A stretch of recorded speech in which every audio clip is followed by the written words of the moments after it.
दरम्यान तिकडे नवी मुंबईतून उदयनराजे यांनी विरोधकांना सुनावले। शरद पवार यांनी माढा लोकसभा मतदारसंघातून माघार घेतली नसून शरद पवार कुठूनही उभे राहिले तरी समोरच्याचं डिपॉझिट जप्त होईल असे खडे बोल त्यांनी विरोधकांना सुनावले। माढा लोकसभा मतदारसंघातील राष्ट्रवादी काँग्रेस पक्षाच्या माथाडी कामगार कार्यकर्त्यांचा सुसंवाद मेळावा कळंबोलीमध्ये पार पडला आणि यावेळी ते बोलत होते।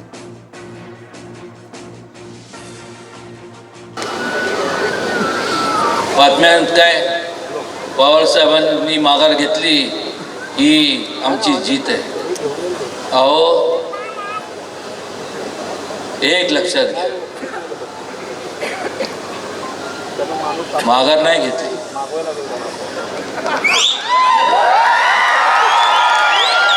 आज एकमेव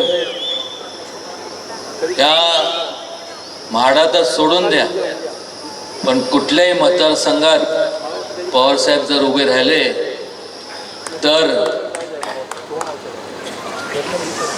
समोरच्याचं कदाचित मी म्हणतो नाहीच, डिपॉझिटच राहणार नाही। आणि त्यामुळं बोलत असताना आपण